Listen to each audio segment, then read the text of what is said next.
Okay, let's continue our discussion on a follow-up questions on all valid permutation of parentheses. So last time we talked about how to get all the permutation of valid form of parentheses.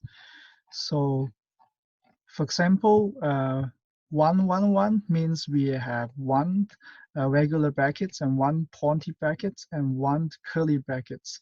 And then the result could be like this. So here's maybe another interview follow-up. Then some of the form may not be, we probably want to add another constraint on top of this solution. So we will add priorities for these different types of parentheses. For example, they may consider then curly brackets has the highest priority, and then we can put pointy brackets inside, and then also regular brackets inside, and then not the other way around. For example, this one won't be a valid one because the curly brackets must be outside of the other two. So how we are going to solve the problem if we are adding priorities to different types of brackets? So in this way, I think the stack is playing a very important role because it's keep tracking the last brackets we add, whether or not is a match of the closing brackets, or we can add a new one on the top of that. So in this case, we may need to assign each different brackets a priority. So for example,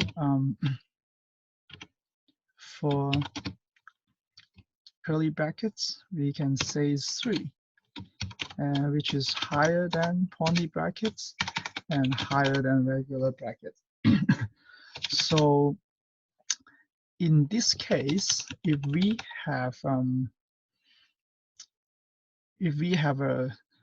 a string builder which storing multiple character like this, so the last character, so we are going to add this big X here. So what are we considering? Whether which brackets we should add and which one we should not? We are going to scan the last one, which is this one. Let's call it Y. So if Y is the open curly bracket, so I think Y could have many possibilities, right? One is open curly brackets.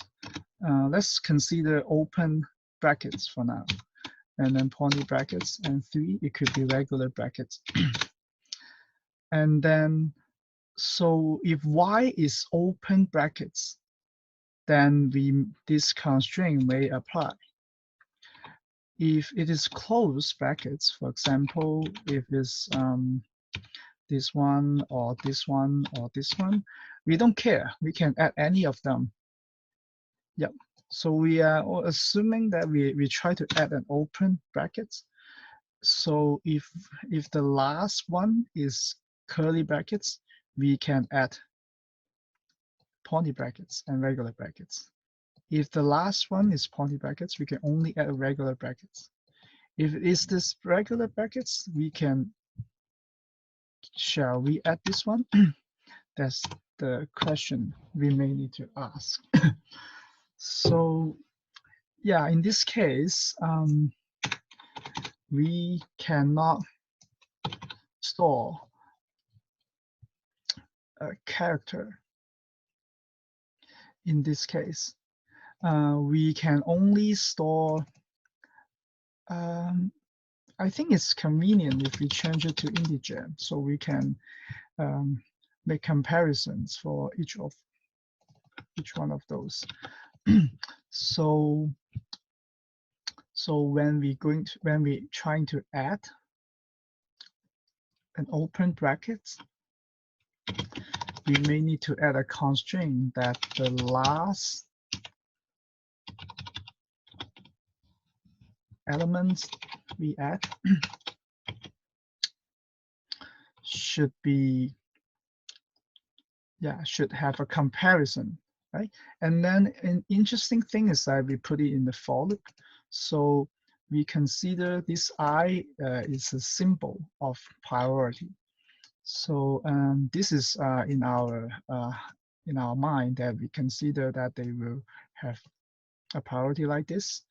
And then so if the I starts with 0, so we may consider that something like this. So say if the last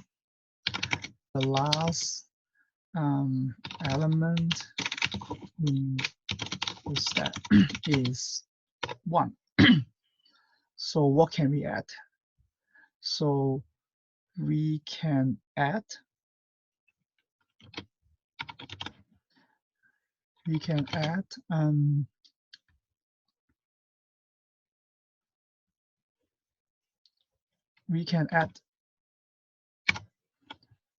this one, right? Because the form of that will be something like this. And then we can definitely add something inside. So if the last one is curly brackets, so what are we going to do? So this is something we may need to consider. So if we pick the last one that may have a greater value than the current one, then we can add something, because this one is a 1.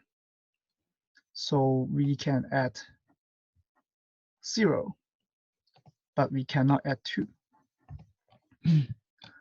Okay. So does this solve our problem? Oh, we may need to do an empty check.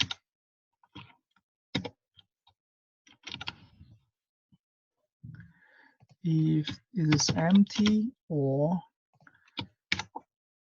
the priority is set like this, so we cannot consider the last one is a character, so it has to be an integer, and that should match what we are going to push in the stack.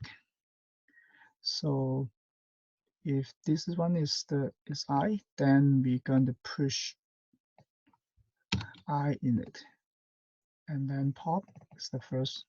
We'll change it. So yep, the same case apply here. So we always take a look at the last element and figure out what that is, and then in the current stage we are able to make a decision whether or not we're going to put it in our prefix string builder. So let's run our code. Okay, so if all of them are dependent, so we don't care. So I think this is the valid solution. So we only need to change a little bit of our code, and it will work as what we expected.